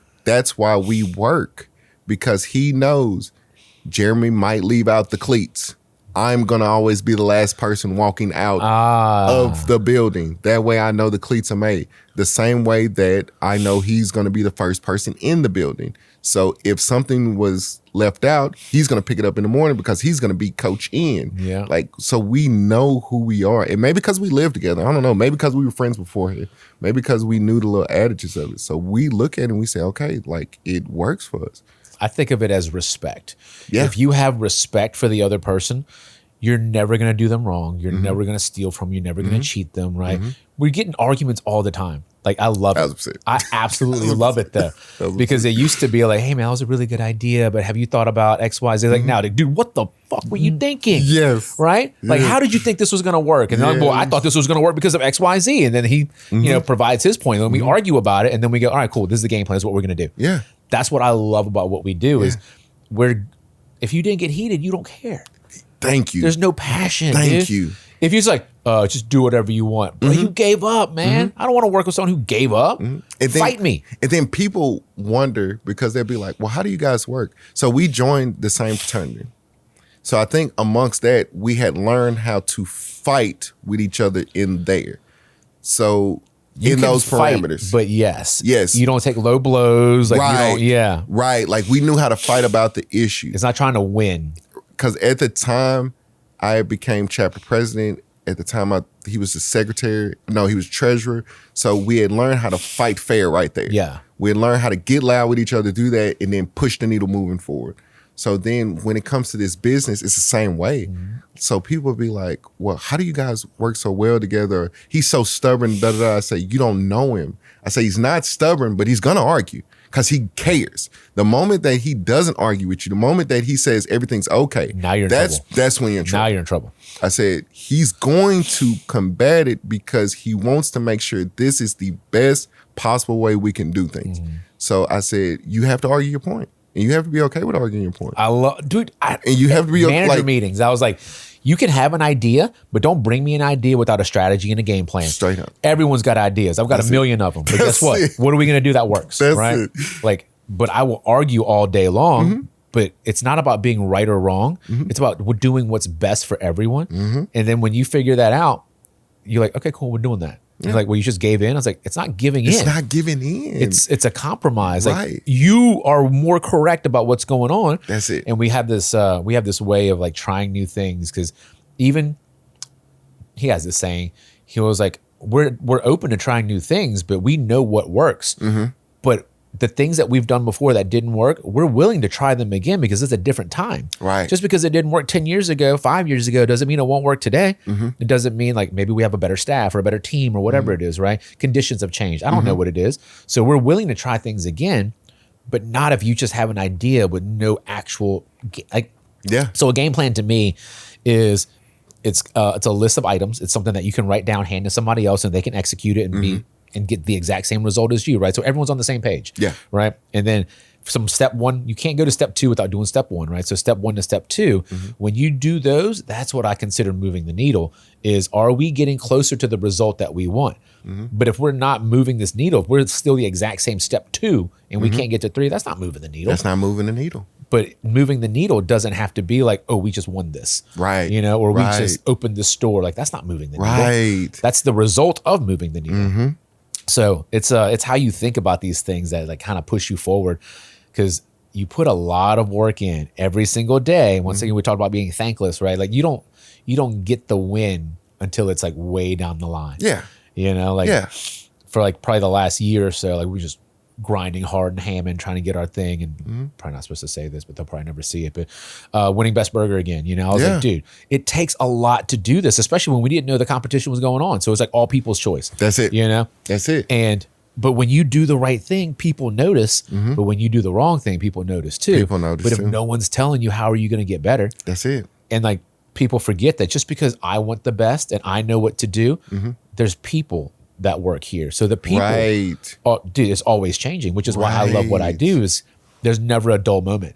Like today you might be this attitude, right? Tomorrow you might be tired. So then now I have to deal with a different attitude. Same person, different attitude, right? Different personality if you think about it. That's it. Right? So how do you manage those from a day-to-day basis and still get the correct output?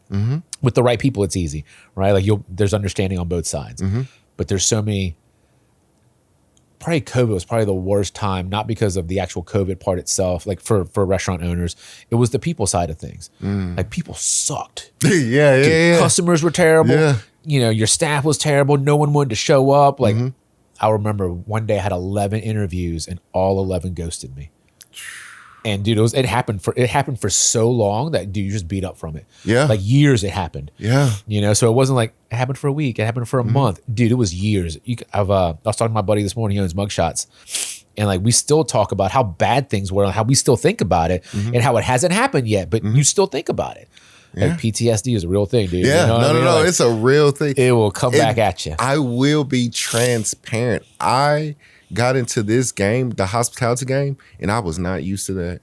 I was not used to people not showing up to interviews or hiring somebody, and then 2 weeks later, it's almost like a different caliber of people. Yeah, you know? Like, 2 weeks later, you have to fire them. I remember going to Brandon and looking Brandon in the eye and say, "What the fuck did we get into?" And he was like, "What do you mean?" He was like, "No, we got to coach him up. We got to do that." Because so he was all about like, "Hey, you got to coach him up. You got to do this. You're not looking for that. Coach them up or coach them out." That's what I'm saying. Yes. So I was like, okay. So I said, all right, yeah, maybe you're right. Because again, I'm thinking polished person coming from school. This is the interview. Like, this is what we're doing.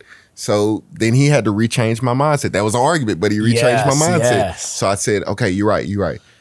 I got to kind of almost look at it like everyone's got a different story. A different story, a different thing. So he does a very good job of putting things into football terms to get me to go along with things. Oh, he's learned you. Yes. So he will say, listen, we're drafting off potential. This is not going to be your first round draft picks, but are you a good enough coach to coach them up or trade them out? Like how you said. So I said, okay. So when I got that mindset as a GM, I started thinking about it like, okay, maybe that is how it works. So, no, I will tell people to train them, to give them the technical side of it, but still want to give them the art of it. Because I tell everybody, especially my young kids that's in college or they're working these side jobs, I say, listen, I always ask them, what do you want to do? Hey, what are you in school for? Different things. And I always tell them, hey, you're going to learn all your soft skills right here. You're going to learn how to look somebody in the eye. You're going to learn how to have conversation. You're going to learn how to have difficult conversations, but also put you ahead of other people in your generation. I said your generation was unfortunately put in a situation where they didn't have contact with humans in the same way that I was used to. So now you don't know how to have meaningful conversations in person. We didn't have DMs. Right. I remember we had to go to someone's house. I remember when you had to get invited to Facebook. Oh yeah, And you were that- still writing on people's walls and poking them. Yes. Dude, it was in college. So like, dude, I loved it. Like, I remember that. I remember when it felt elite almost. Like that's you it. had to be in And college. you had to be in college. It had to be sent from a college email. It had to be there. So I remember the inception of it. So I look back now and I'm looking at these kids and they're on their phones and they're doing these different things. Because I've even had to teach them, like, listen, this phone is killing you. Not just my workplace and my restaurant, but it's killing you. Let me show you how. I said, because you're putting your head down, because you're doing that, you're missing subtle nuances that's happening in this restaurant. Because you missed those subtle nuances, you missed out on your tip. Let me show you how. So I've even taken them and I said, okay, boom, look over at that table. They're eating right now. You see that they have 2 mashed potatoes. Where's the fork? Where's the spoon? Okay, it's on that wall. Okay, if you could beat them to what they need, anticipate what they need, learn a first name, you would be surprised on what people do, because now you're bringing a Southern style kitchen into it. Because that's why I tell people we're Southern Chicks Cafe, because we're bringing a Southern style to it. It's like your grandmother's kitchen. So just like your grandmother's kitchen, when you come in, different things like that. Yes, you came, you sat down, but you still need to come back, be like, hey, how you doing, baby? How you going with this? Hey, I seen you ain't have a spoon where you came here. When you see certain things, move to that culture. Let that go. That's why I was so against at the beginning having a script when they came in, like, hey, welcome to Good Burger, home of the Good Burger. Can we take your order? Yep. I was so against it, because I was like, no, I want the Southern part of you to draw out. What I had to realize is that these kids were cheated. Yeah. They were cheated out of the opportunity to develop that. So now I give them little cues, but then I almost talk to them. I'm always the customer. So I'll randomly walk. They know I will drive through my drive-through and I will just banner them. They won't know it's me. I'll be like, hey, I want this. Matter of fact, I want this with that. And I'll pull up and they'll look at me and I'll be like, no, complete this order. Where are we? Did I get the best thing on the menu? Mm-hmm. Did I get what was for them? Did you ask them, did they like beans? Did you ask them about desserts? Did you go there? Mm-hmm. Some people say it's upselling, but I tell them too, sometimes it's letting people know what we have, because we're such a new developing restaurant in this area. I have to build that name. I don't have some of the names of the people that, thankfully, I'm in these rooms with giving me this advice. I'm like, I'm starting from a place of a small country town. We started in New Rose. We started where people knew people's last names. Mm-hmm. Now I'm coming to a city where, yes, the last name kind of matters, but then to an extent it matters like how you perform. Mm-hmm. It's just like going from high school to college. It is, yeah. And then, hopefully if you do good enough, you kind of get into a professional level. That's why you got professionals telling you how to get to a professional level, but you still got to realize you're in college. Uh-huh. You're still in your infancy. You still, you're not down at the bottom, but you're not at the top. Yep. You're kind of in that little tweener space, trying to figure everything out and still developing who you are. So, bro, 15 years into it, I haven't figured it out. Yeah. You know what I mean? Yeah. Like, everyone always assumes, like, bro, you got it figured out, blah, blah. Mm-hmm. No, we do not. Like, what I can tell you, we won't give up, and we're going to keep getting better, and we're going to give people what they want. Yeah. Southern hospitality, I use that term a lot, but I never knew how to define it until I have a manager now in Baton Rouge. We're talking about Southern hospitality, and I said the same thing, like, I know what it feels like. I don't know how to explain it. He was like, he told me this. He said that when someone comes to your house, like, what do you do? Like, do you make sure everything's clean? Do you offer them something to drink? Like, do you take care of them? Are you like making good conversations, right? Are you doing all of these things for a guest when they walk into your house? And I was like, all right, cool. So now we're on the hospitality thing. And I was like, so how does that make it like Southern hospitality? It was like, treat them like it's the first time every time. Because after a while of them coming to your house, don't you get a little more comfortable, right? You get more comfortable. And then you're like, nah, I'm not gonna pick this up. I'll leave the blanket out or whatever it is. Yeah. So treat it as if they're coming to your house for the very first time, every single time. Yeah. And I was like, wow, that's good, dude. That is. Right? I was like, bro, I'm gonna have to take that. Definitely gonna put that on the whiteboard. Yeah, right. At the restaurant today. So when you think about that, I have in my phone, I use the Notion app, and I keep a list of sayings and rules that I live by. So every so often I'll scroll through them, just to kind of refresh like who I am. Like the best part about being your own boss is no one tells you what to do, but the worst part about being your own boss is no one tells you what to do. Yeah. So it's good and bad at the same time. So you have to be your own boss. So if you have rules that you're going to break, they're not rules. Yeah. And then you're always going to be wondering, like, why didn't this work? It didn't work because you cut the corner, bro. That's it. You cut the corner. You knew you cut the corner. That's it. You stepped on the grass when you could have just kept walking on the path. Yep. It's weird. My partner talks about that because he's like 2 or 3 times state champion wrestler, right? And then that's his mentality is like when he ran, he knew he was outworking everybody else because he's like, I know they're not running right now. Then when he'd be running, he would think he cut a corner, like touch the grass, right? And then he was like, and then would just wear on him so much, he'd double back, make that corner again, right? So he just got me to start running.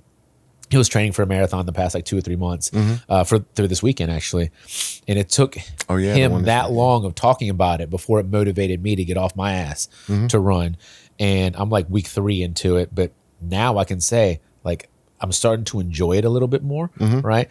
But the other day I thought about him because I cut that corner, like right around my house, dude. I just cut that corner. I was like, fuck. So I went back and then I made sure I didn't cut the corner because I don't know if I cut the corner or not. I was like, did I cut that corner? And I don't like those thoughts like lingering.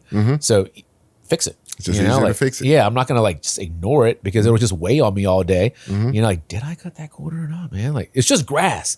So my wife will probably say like, who cares? Like most of your friends will be like, who gives a shit? Right? You ran, didn't you? Like they'll tell you all these good things, right? Good things, yeah. And then you're like, no, that's not. I want to make sure, that's it. So I love those conversations, and I love having these conversations because, bro, it's how you get better. That's it. And it's just holding yourself accountable. It's just holding yourself accountable. After we finish this up, I'm gonna walk you into Jeff's office. He has my accountability ladder on the wall. And so all of the systems that I have, I call it the MOM, Mom's Operating Method. Okay. And it's how we treat people, right? Accountability, like, do we have the right people in the right seats? Like, how do we train people? It's not what we're training. That's completely different. That's what, This is how and why we do what we do. It's not the what, right? Like, that's a completely different one. That's a kitchen training manual. Right? This is how we treat people. But now that I have like the technical, like the science and the art part of it, I was like, the MOM is the art of hospitality. And then we teach you the science later after we know that you're a good person, that we share the same core values. But a lot of these systems have been from books that I've read, things that I've been exposed to, people that I've talked to, right? They slowly end up into my MOM if it makes sense for me and for Trent as people. Because I always tell people it's so easy for me to train the MOM because that's who I am. I don't have to change, right? Trent and I created this because this is who we are, right? Now you know exactly who we are, how we operate, and I dare people to call me out because it's like, if I ever do something that's against this, call me out. That's it. I was like, you won't find it. That's it. Right? Because I won't give it to you. Yes. Right? But if you ever do, call me out. Yes. Because perception's reality. So if you perceive that I did that, I have to now explain myself. That's it. And if I can't, I'm wrong and I will fix it. That's it. Right? So accountability ladder's on there and I'll show you. It's like the different levels, like how people take accountability. And it's not true accountability till you get to the top.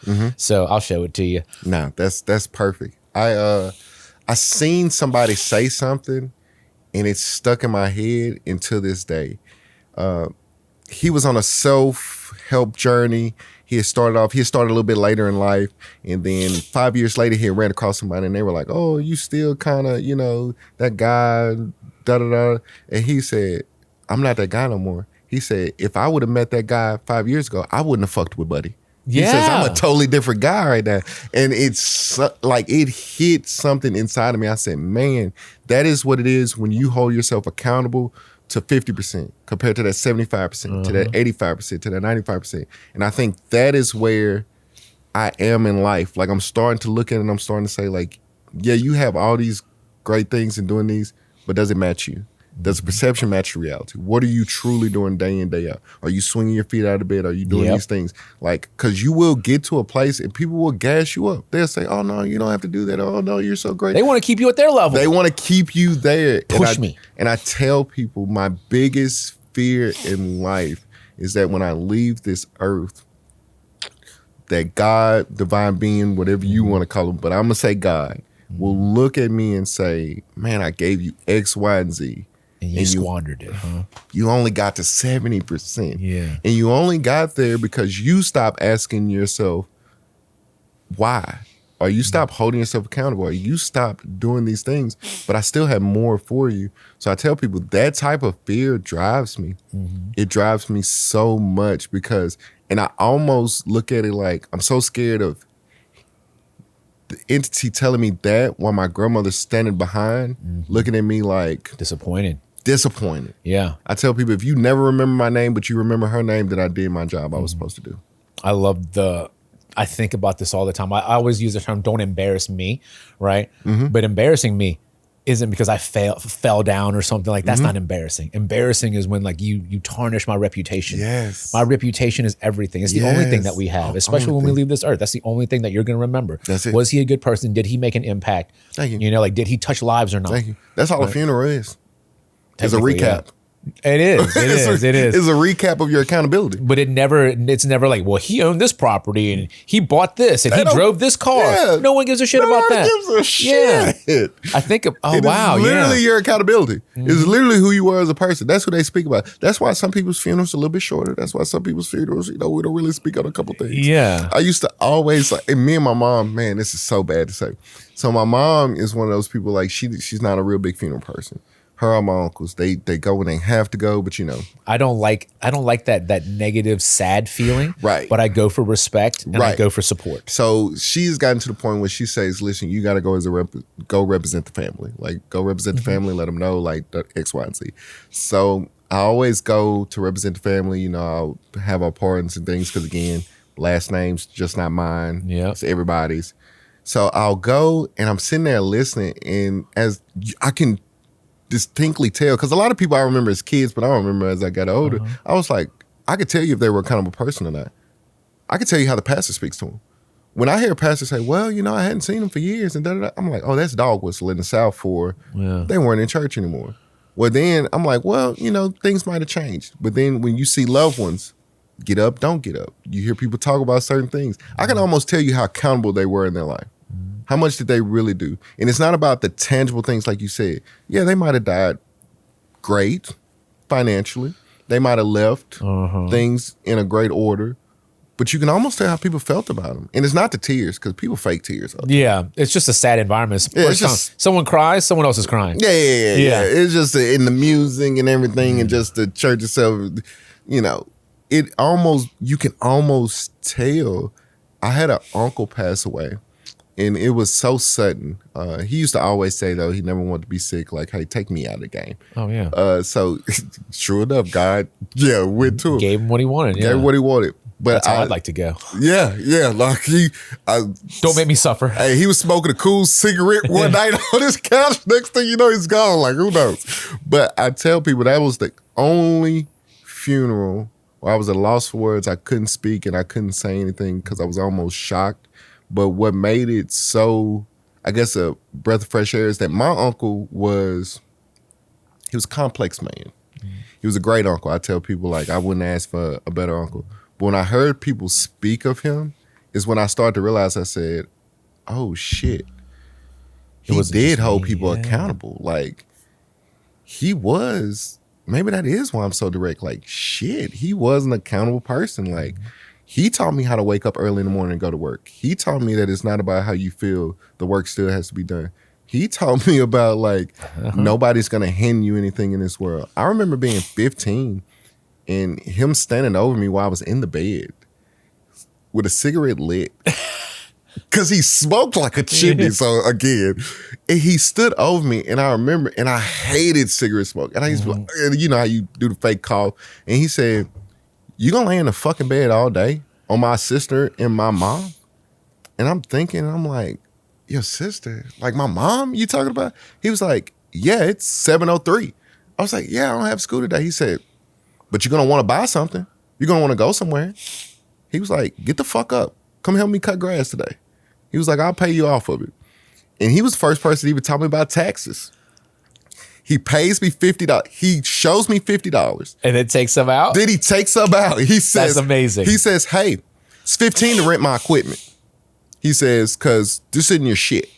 He says, then you got to pay taxes on this. So I'm going to take this. Here's $30. And I used to be like, what the? And he was like, if you learn how to pull the trailer yourself, if you learn how to do that, you could keep an extra $10. He was like, if you learn how to gas it up, instead of me having to gas it up, you could keep the extra money. And that was the first person that taught me entrepreneurship. I was 15 thinking like, okay, this is how it goes. So I would go around the neighborhood. I would tell people, hey, I'll cut your grass on Saturday. I would work for a farmer during the summer. So I actually worked as a farmhand Monday through Friday. Saturday morning, I would get up. I had an old 95 F-150. I would go to my uncle's house. I would borrow the ball, which cost $5 to pull. The trailer cost another $5. I would hook it up. I would roll it on there. And then I would you a deal. Yeah. But I think for him, he just wanted to know, like, okay, if shit hits the fan, you know how to get up and go make some type of money for yourself. Yeah. So when he heard my truck pull in at 6:30, 7 o'clock on a Saturday morning, he knew, all right, that son of a bitch is up. Yeah. All right, now he understands what's happening.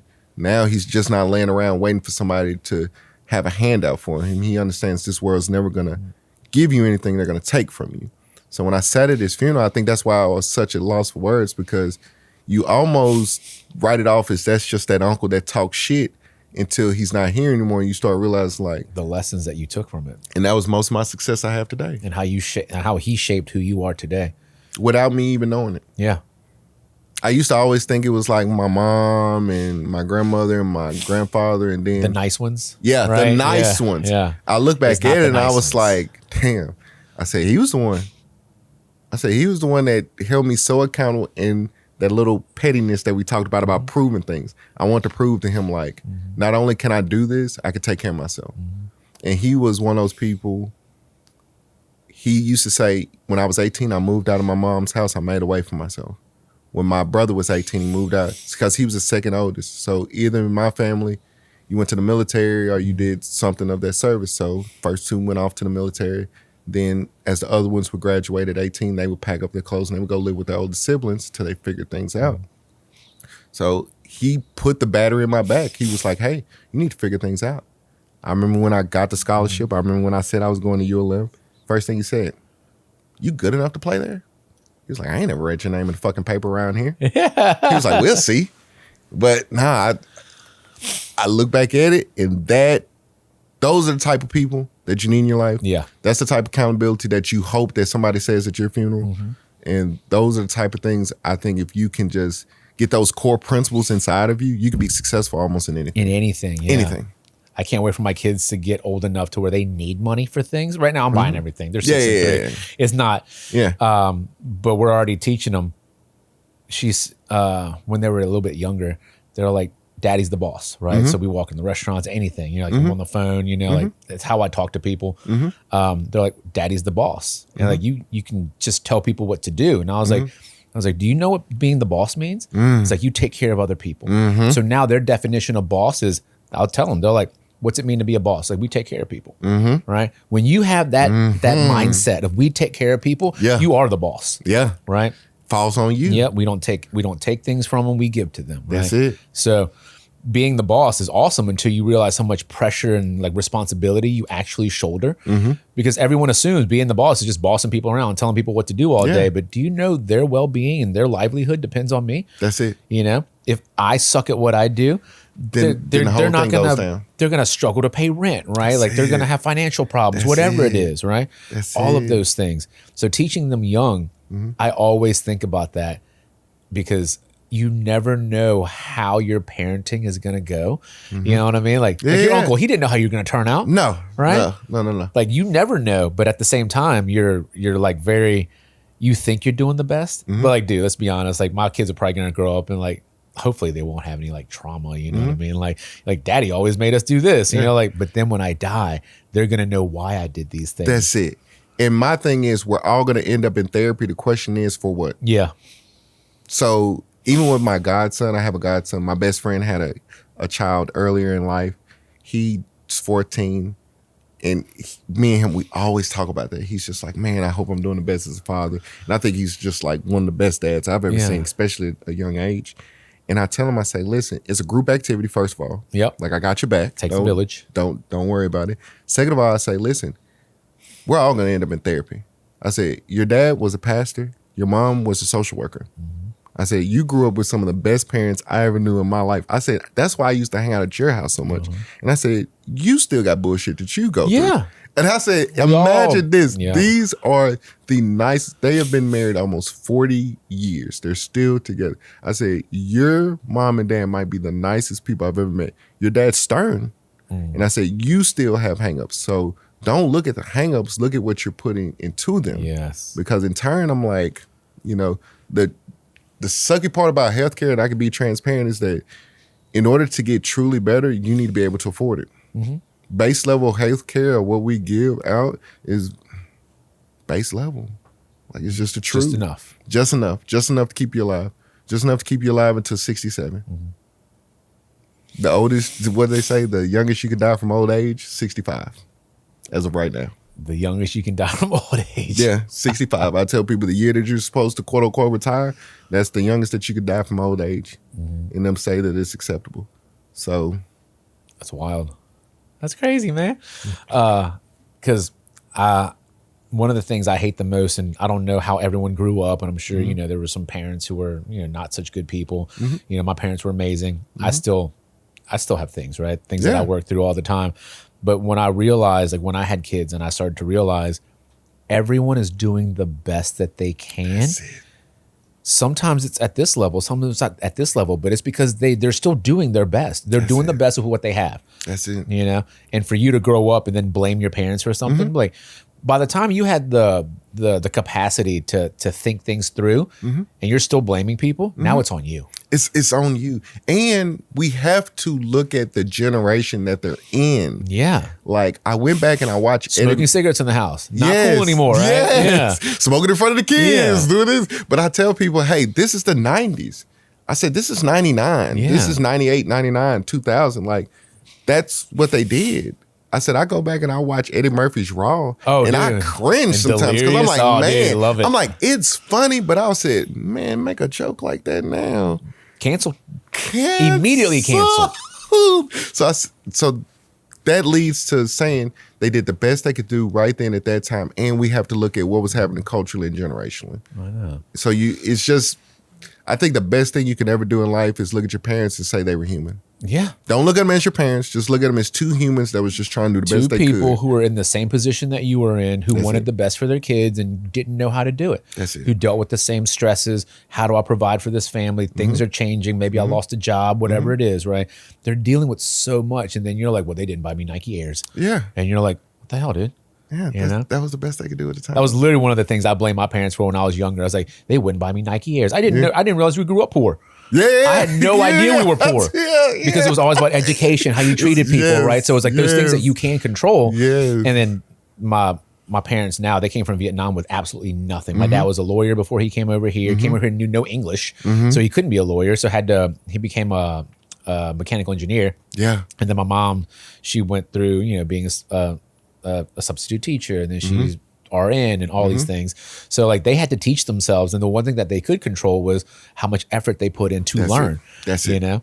So to me, like I went to Catholic schools, but we couldn't afford it. So the amount of pressure that my parents were under to give me a better life, like when they look at my life now, they've always said, and I think this is very true for like my kids too, is I want you to be better than me. Yeah. Always. Like that has to be the what drives you when you have kids is I want you to be better than me. I don't want you to live the life that I have and like, you know, do things that I regret that I didn't do, right? Because so many people will do that. Well, like, well, you need to play football because I couldn't play football or whatever it was.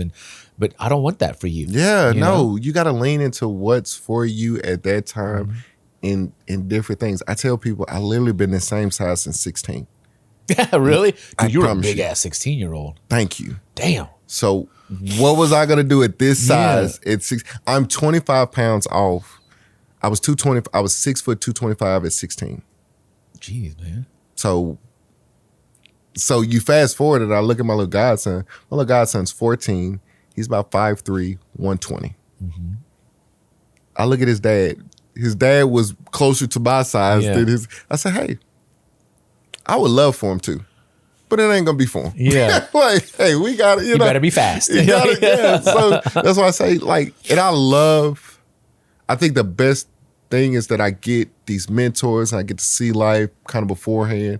And I tell people saply, maybe because I'm getting older, like, it's been such a pleasure to watch my godson grow up, especially before I had children, because I almost have to stop myself from crying when I see him, because he grew up to be such a decent kid. Yeah. And I'm just looking and I'm like, how the hell did he grow up to be such a decent kid? Yes, ma'am, no, ma'am, you know, goes through the things. He plays baseball. He does really well at baseball. That is something that most likely will pay for his college education. But I just look at it and I'm just like, damn, maybe we are good humans. Like, you know, because me and my best friend, we don't think about it. We don't think of it like that. I still think I'm a piece of shit. Yeah, because maybe we know the deepest parts and the regions. So even when you were like, oh man, you're such a cool guy, in my head, sometimes I'm like, man, you're a jackass. Yeah, like right. some of the jackass shit you just say. So nah, it's just. But who you are today is not who you were 20 years ago. That's true. You know, but true. You still hold on to that version of yourself. Yeah. I still hold on to that 17-year-old kid, that 18-year-old kid that was raised to do better. Maybe I didn't do better at that time. Maybe when I, you know, because I do tell people I was underage drinking. I had a workaround, and I used that workaround, and I look back at it now. But again, the generation, the times, I would tell people I didn't have to fight some of the things that these kids fight. That's why I try to find grace for them, because I didn't have the social pressures of social media because it wasn't there. When I went home, it was my family. When I went to school, that was quote unquote social media. Yeah, it was. Yeah, the social type. But then I was only around there for 7 hours. Okay, boom.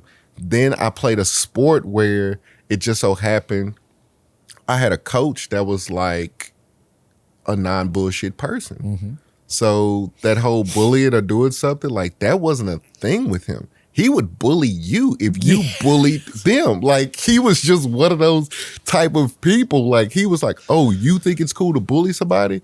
Okay, run to the top of your stadium. Let me bully you. So I never grew up with that. So when I see kids now, I almost empathize with them, because I'm like, man, like, I never had to battle some of these things you guys battle. Like, people talking about you. And it's different. It's so easy to do that now. It's so easy to type something and not have to say it to their face. I tell people a long time ago, if you said something to somebody's face, somebody might smack you before you finish. You had to be like, whoa. Yes. Well, you better be. Yes. Before yes. You had to, a little fisticuff. What did the English say? A little fisticuff. Yeah. So now it's easy to be a bully when you don't have the repercussions that people used to have. And then all of a sudden you push someone too far and it gets physical. I can't believe you did that. I was like, what do you mean you can't believe You that? can't believe, like, are you okay? Like, do you not understand how this works? You know? Respect goes a long way, but who am I? I'm just a guy. I know. But dude, I think we've been talking for like 2 hours now. Oh, perf. I told you, dude. It's just getting to know one another, man. You know, I love everything that we talked about today. I had so much fun talking with you. No, I appreciate y'all for having me on. I appreciate you reaching out to me, and thank you so much for what you don't know is being a mentor before you even know you were a mentor. Ooh, wow. I learned a lot from you today too, man. No, everyone's looking for mentors. We're just looking for people that we can look up to and learn from. That's it. That's all it is. That's it. You know, it doesn't matter if you're older or younger, it has nothing to do with that. It's who you are as a person. Yes, and people are learning different things at different times. Yep. So like you say, you have such a vast knowledge of something that I just jumped into at the right time, at the right moment. But who's to say that 4 years down the road, you know, things might shift. And then because you've had such a great experience, you could be like, oh no, we dealt with that year 2 of COVID. Yeah, this is how it rolls. Listen, let me tell you, seen this dog hunt before. I've gone through 2 recessions now. Right, I've gone through COVID. I've gone through everything, dude. Shit. If I can make it through that, dude, there's nothing that's You're like the Rocky of restaurants. Yeah. Oh, I love that movie. Yeah. Isn't there a reboot coming out? There is. There's supposed to be, but who is this supposed to be? Is it Tom Hardy? Who was that? I don't know, but I hope. Listen, hey, I'm a Stallone guy. I was like, don't ruin it for me. I'm a Stallone Just don't ruin it for me. So, as long as you don't ruin it, I'll be fine. Yeah, I liked it better when they did the Creed. Like the break off from it. Like, don't reenact Rocky himself. Because leave him be. Leave it. But cool, man. Dude, awesome. I loved hanging out with you today, man. Dude. Appreciate you. We'll do it again for sure. All right, I'll be around if God says the same. It's gonna yeah. I'll be around. I always tell people, like, I don't bring people on just to collect guests. I bring people on because I like them. Yeah. You know, and I want to get to know them better. Yeah. That's it. And you can't learn enough about somebody in 2 hours of talking. Yeah. No. You know? So you have my number. I have your number. Dude, technically, we're right down the road from each other. Yeah, I was just about to say, no, technically. I would definitely be in touch. And always feel free to come to Southern Chicks Cafe, 7112 Florida Boulevard, where I, Jerm Scott, or Brandon Bacor will be there frying chicken in the back. Always ask for us. Dude, I love it. My next cheat meal, I'm going to have to. Yeah. No, listen, I got to figure out how I'm going to cut this weight down. Because I picked up running, stopped running when this restaurant craze happened. I looked at the scale today. I'm like, oh, I'm back. Because I almost got down to my playing weight, which was 225. Now I'm back up. I'm like 253 of this morning. That 25 pounds running these 5 and 10 Ks is a lot. So now I got to figure out how I'm going to eat these grilled chicken wraps and some other stuff. Because this fried chicken's killing me. I haven't figured it out yet. But I'm on the journey. I'm going to figure it out. But cool, man. I loved it. All right. Nah, thank you, man. I appreciate it. It was fun. All right, man. Because like I'm terrible at outros. Yeah. Because I'll keep talking. You want to know what that is? You're a true Southerner.